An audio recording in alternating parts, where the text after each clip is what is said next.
Hey there. Welcome to Make More Love. This is the show for driven entrepreneurial men who want their life to be about more than just business success. They also want a passionate, aligned, and fun relationship with their spouse that lasts a lifetime. I'm your host, Ellen Dorian, and this is your space for straight-up, judgment-free conversations about creating a life where you handle the demands of business, relationships, and everything else in a holistic and fulfilling way. We're all about helping you be extraordinary in every way that matters. If you're new to the show, be sure to hit that follow or subscribe button right now so you never miss an episode.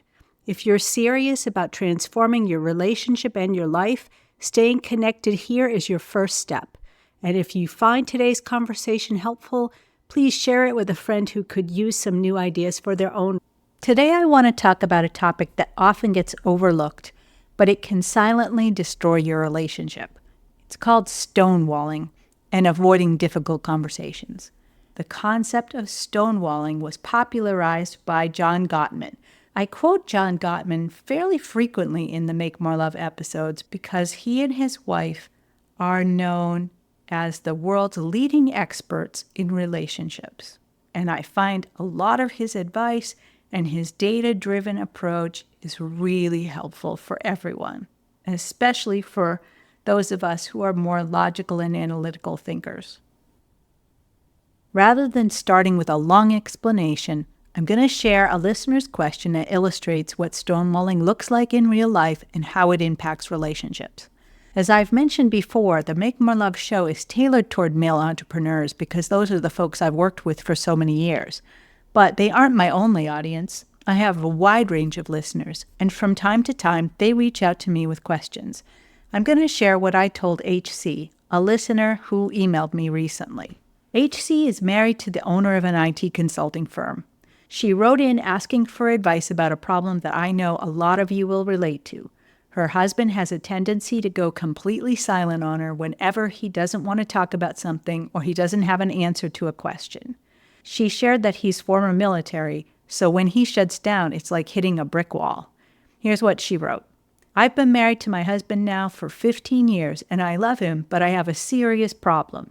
Every time I try to talk to him about something difficult or ask him a question he might not know an answer to, he goes completely silent. He just looks down and doesn't speak or gives one-word answers that don't tackle the problem. Sometimes he even leaves the room and I'm left feeling like I don't matter, like the conversation doesn't matter. It feels like he's rejecting me, our relationship, and that he doesn't have faith in me to work out tough problems with him. It leaves me feeling deeply hurt, and even though I've begged him not to do it, in the moment he just seems to fall back on his old name, rank, and serial number routine. I want to be with him, but I don't want to live like this for the next 40 or 50 years. So either he has to learn to open up and treat me like a partner, or I'm going to cut my losses and find someone who will. What can I say or do that I haven't already tried over the past 15 years to finally resolve this? And here was my answer. HC, first of all, I want to acknowledge how incredibly hard this must be for you. Stonewalling, especially if it's habitual, can feel like emotional abandonment. So let's start by validating your experience. You're feeling unheard, rejected, and unimportant, and that's not you overreacting. It's real, and it's understandable why it's so painful for you. Now let's talk about why your husband might be doing this. From what you've shared, it sounds like when he doesn't have an answer or is faced with a difficult conversation, he reverts to what you call the name, rank, and serial number routine. For him, this behavior is likely not about rejecting you. It's more about an emotional defense mechanism. Military training can teach people to compartmentalize and shut down when things get emotionally intense.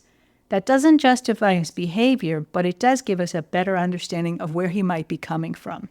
I'm really glad you want to address this behavior head on because stonewalling is breaking down the partnership that you've built. A marriage requires open communication and trust. You two need to be able to trust each other to tackle tough problems together, and right now his silence is preventing that from happening. So, what can you do that you haven't tried in the past 15 years? I think it's time to approach this in a new way. First, it's critical that he understands how serious this problem is. One thing I've noticed is that people who tend to stonewall often don't see their behavior as such a big deal. They're just trying to take a breath, to process, or to avoid saying something that they're going to regret. What they don't always realize is how much it hurts their partner when they shut down. So before you can begin to solve this problem, you really have to make it clear to him how much this is hurting. Then, instead of asking him or begging him to stop the behavior, I suggest framing it as a request for a new kind of partnership. When things get tough, you both need to commit to changing the response pattern. You might suggest setting up some kinds of rules of engagement for difficult conversations, like agreeing that when one of you is feeling overwhelmed, you'll both take a break for a certain amount of time, maybe 10 minutes or maybe longer, but come back to finish the conversation. You can also implement regular check-ins when you talk through things that might be on your mind in a less confrontational setting. A good time to do this might be the weekly planning conversations I've laid out in another episode. These conversations aren't about problems, but about staying connected. So when you start incorporating this habit, it can create a safer space for both of you to communicate and ease some of the tension that comes up in these high-stakes moments. I understand you don't want to issue an ultimatum, but it is okay to set boundaries. Tell him clearly how much this behavior is affecting you and that you need him to work on it for the relationship to be healthy for the long term. Frame it not as a threat, but as a critical need for your emotional well-being and for the future of your marriage. Lastly, if these conversations don't lead to change, I would recommend seeking outside help. Sometimes an objective third party, a coach like me or possibly a therapist, can help guide couples through entrenched patterns of behavior. If he's open to that, it could make a big difference. You've been carrying this for a long time, HC, and it's clear that you care deeply about your marriage and about your husband. I hope this new approach opens the door for more honest communication between the two of you. So that was my answer, and I hope that you got something out of both the scenario that she described and my response. And next, I want to talk about you. But before we move on to the next segment, I want to share something special that I offer for my listeners. A lot of you have been reaching out with questions about your own relationships, and I want to help. So I'm offering this free relationship reset call. It's a quick 15 or so minutes, just you and me, where we get the lay of the land and we sketch out a plan to get you moving in the right direction. If you're thinking about scheduling a call, here are a few questions to ask yourself. Would you like to be sure that you're focusing on the most urgent and important issues in your relationship? Would it be valuable for you to learn how to apply skills you've already mastered in your work to increase the passion in your relationship? And would having an experienced guide help you stay on track as you implement new strategies? If you answered yes, then let's connect. Just head over to Relationship Reset Call, grab your spot, and we'll jump on a call and figure everything out.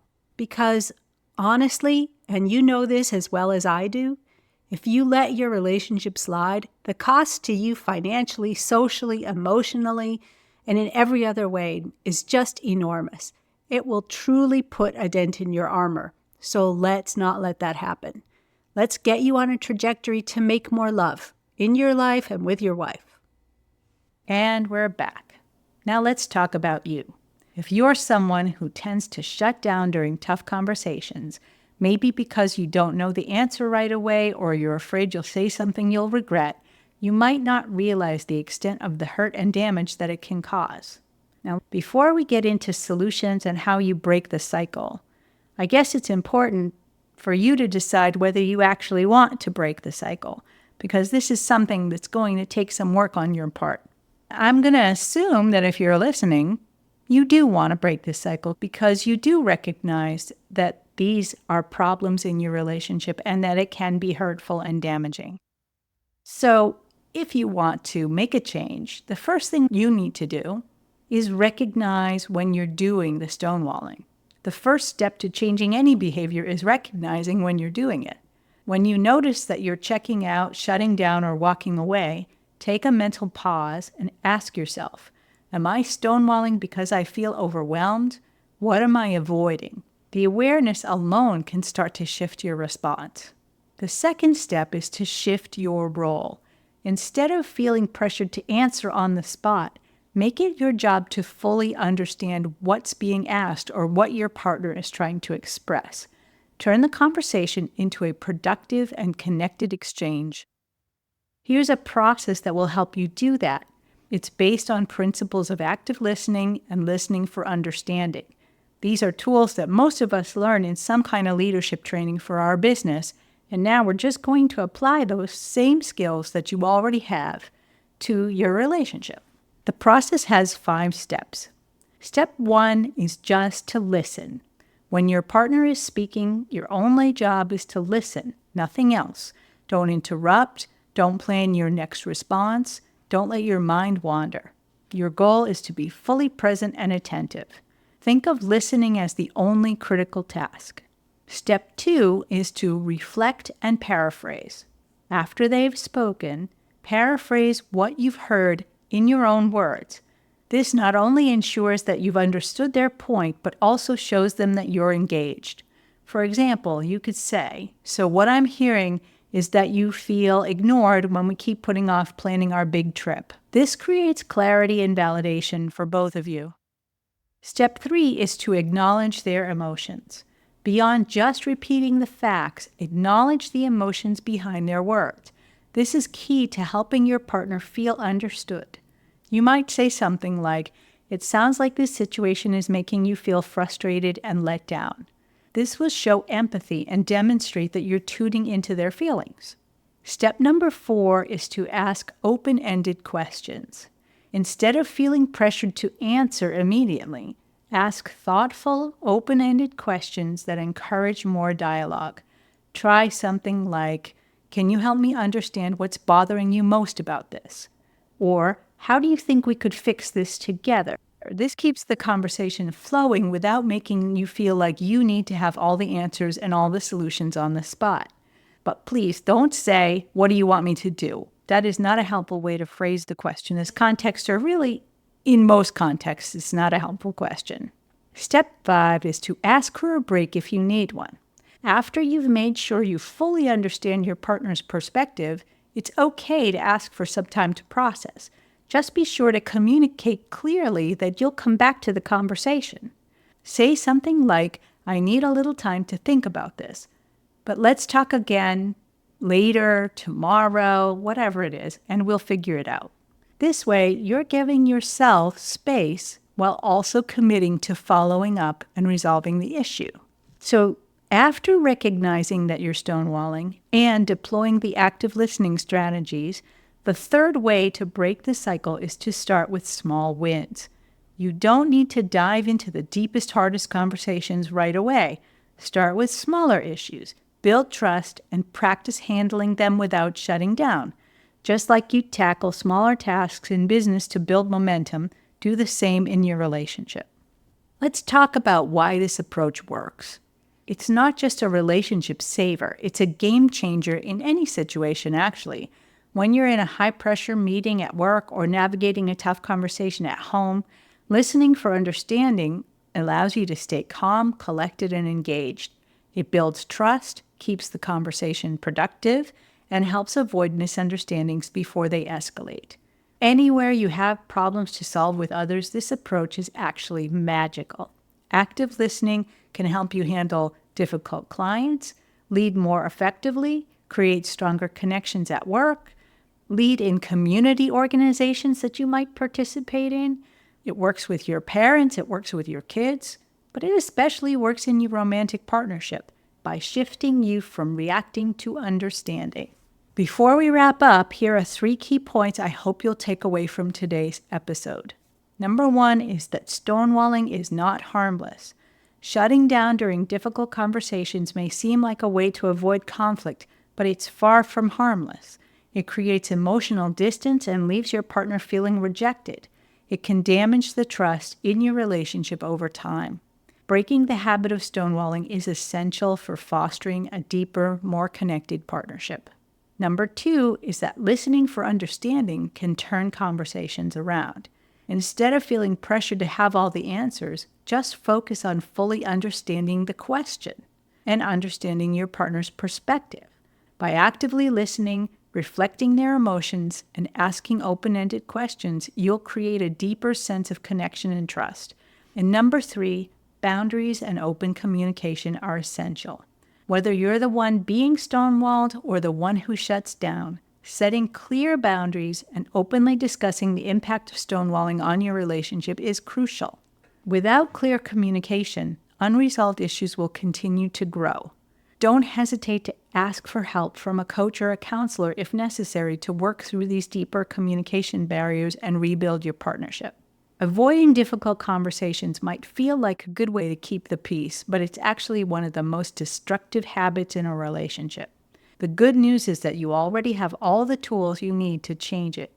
By recognizing the pattern, taking intentional breaks, and applying the listening skills you already use in your work, you can create a relationship where tough conversations lead to more connections, not less.